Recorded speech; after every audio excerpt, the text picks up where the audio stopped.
code forestier édicte l'obligation de débroussailler.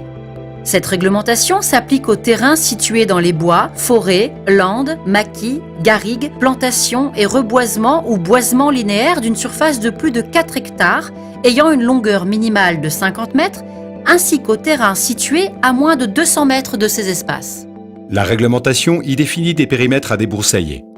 La forêt et ses environs, zone où s'applique la réglementation du débroussaillement, ici représentée en rouge et jaune, n'est pas à débroussailler entièrement. Seuls les terrains situés en zone urbaine du plan local d'urbanisme de la commune ou dans les lotissements, les zones d'aménagement concerté, les associations foncières urbaines et les campings doivent être débroussaillés en totalité, qu'ils soient bâtis ou non. D'autre part, en plus des zones urbaines des plans locaux d'urbanisme, les abords des constructions, chantiers et installations de toute nature doivent être débroussaillés sur un rayon de 50 mètres, voire 100 mètres sur certaines communes. Les voies d'accès privées doivent être dégagées de toute végétation sur une hauteur de 5 mètres à l'aplomb de la voie et de ses accotements, de manière à obtenir un gabarit de 5 mètres. Dans certains cas, la zone des 50 mètres empiète sur une parcelle n'appartenant pas au propriétaire de la maison. En effet, si les 50 mètres de la maison jaune ne recoupent pas ceux de la maison rouge, il appartient au propriétaire de la construction rouge de réaliser le débroussaillement, même pour la partie située sur la parcelle du voisin. Pour cela, le propriétaire de la maison rouge doit informer son voisin qu'il doit respecter des obligations de débroussaillement de 50 mètres. Les travaux pourront être réalisés par le propriétaire de la maison rouge ou par le propriétaire de la maison jaune. Si le propriétaire de la maison jaune ne souhaite pas exécuter les travaux lui-même, le propriétaire de la maison rouge doit lui demander l'autorisation de pénétrer sur le terrain concerné pour y exécuter le débroussaillement. Il est vivement recommandé, pour avoir une preuve de votre bonne foi, d'adresser cette demande par courrier avec accusé de réception.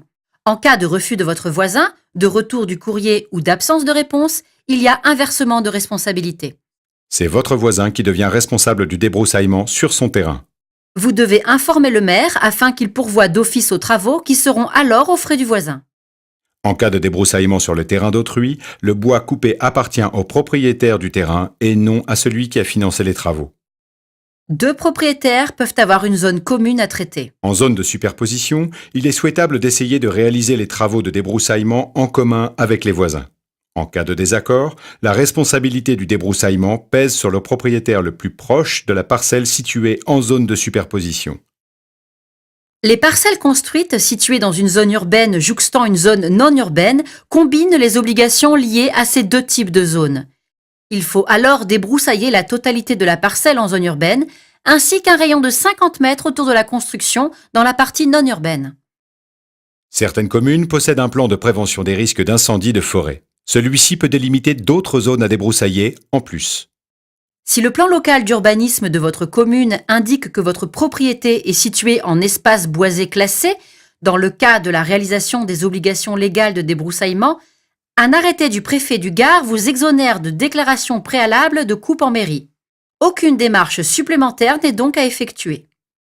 Concernant les locataires, ils doivent réaliser les travaux lorsqu'il s'agit du maintien en état débroussaillé ou lorsque l'obligation légale de débroussaillement fait l'objet d'une disposition particulière de leur bail.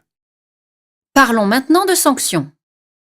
Bien entendu, la sanction la plus lourde est celle du feu, avec ses victimes et ses dégâts matériels. De plus, en cas de dommages dus à un incendie de forêt, votre assurance pourra appliquer une franchise supplémentaire de 5 000 € si vous n'aviez pas débroussaillé. L'assurance du propriétaire d'une maison voisine ayant brûlé peut également se retourner contre votre assurance au niveau de votre responsabilité civile.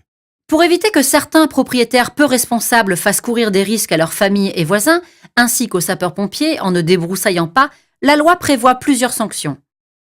Les contrevenants encourent notamment une amende de 135 €. Cette amende pourra aller jusqu'à 1 500 € pour les terrains compris dans les lotissements, les zones d'aménagement concerté, les associations foncières urbaines et les terrains de camping. Le tribunal de police peut en outre décider d'une astreinte journalière de 30 à 75 € par jour et par hectare soumis à l'obligation de débroussailler jusqu'à réalisation des travaux.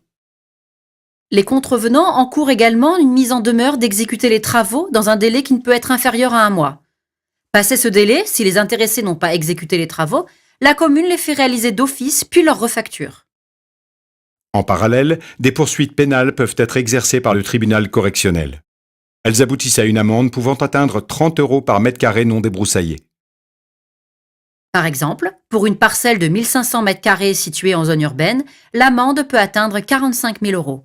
De plus, ces infractions seront inscrites au casier judiciaire du propriétaire concerné.